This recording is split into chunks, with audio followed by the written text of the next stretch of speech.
a lot of people that do come out with guitar music, it was originally blocked out and written on a keyboard.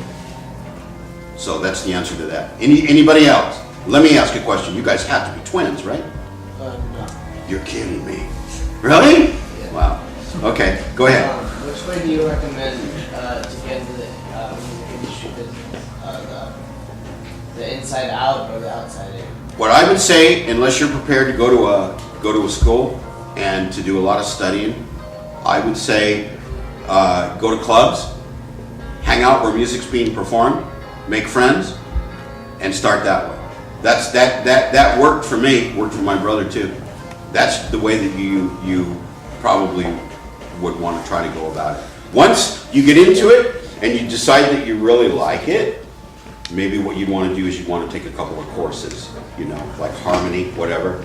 There's some really good things you can learn about music without necessarily actually studying a musical instrument, like harmony. That's a real interesting situation. Why things work harmonically and why they don't. Anybody else? Anybody else have any comments? Yes, in the back. Some of your favorite composers? Some of my favorite composers are as follows. They are Mozart. They are Beethoven. They are also to include Scriabin, Satie, Debussy, Stravinsky. Those would be my favorite, I think. I know I'm leaving my idol out. What's the matter with you? Franz Liszt.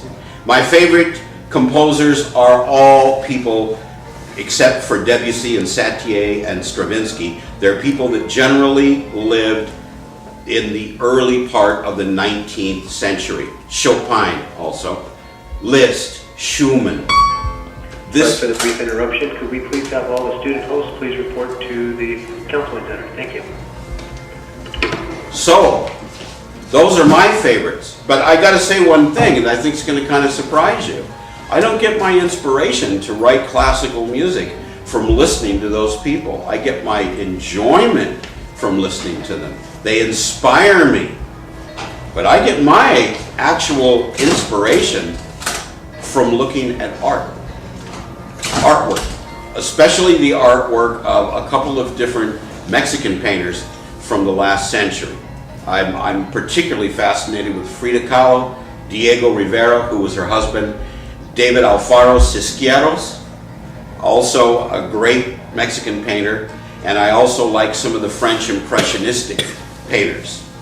And I will remind everybody here, I don't know whether it's the LACMA or the MoCA, but they are having a perspective on Rembrandt, and it's coming up. I urge all of you to go to that.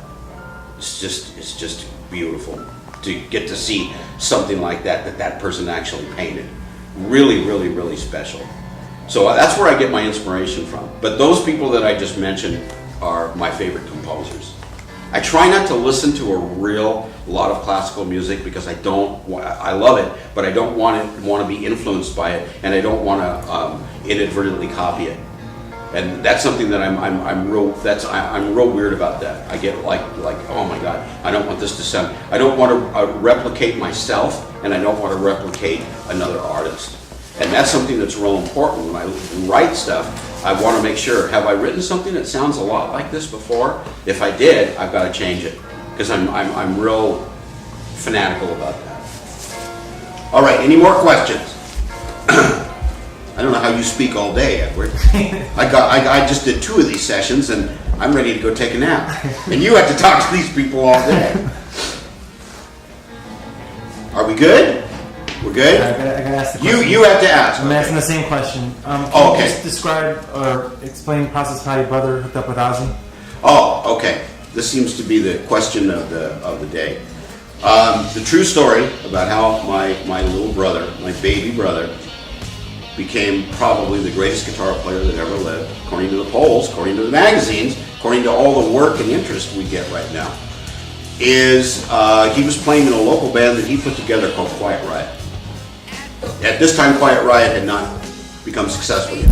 In fact, like I told the last class, what happened was they got so frustrated about being turned down by all the record companies that they literally rented a truck and picketed the record companies. They got a bunch of their fans together, with signs, and they walked back and forth in front of the record companies, the major ones like Warner's and RCA and Polydor and all those, the major record companies that existed in this town in the late 70s, and they picketed them.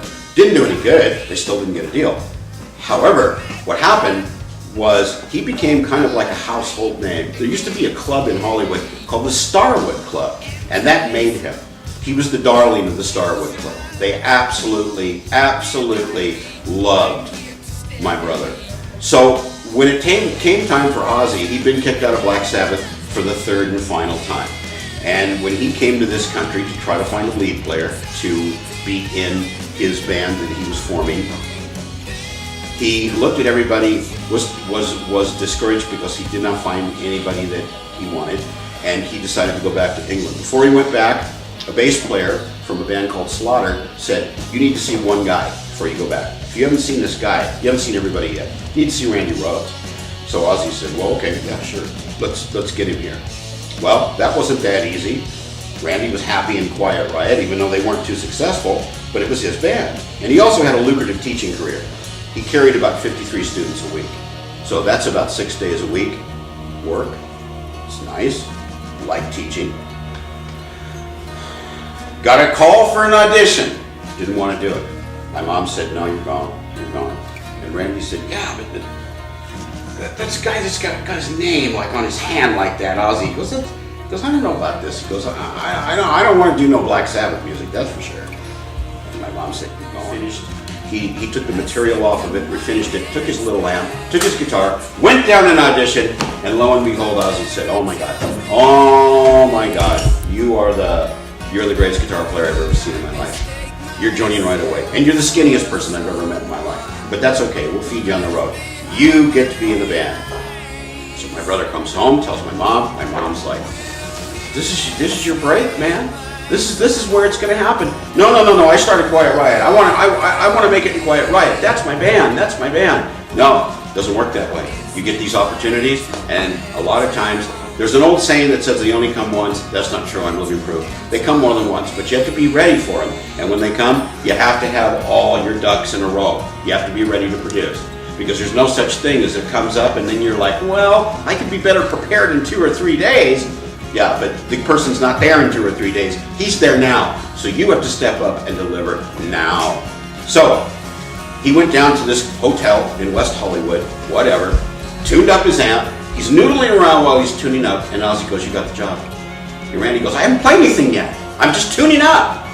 And Ozzy said, "You're the greatest guitar player I've ever seen in my life. You got the job. Please work with me.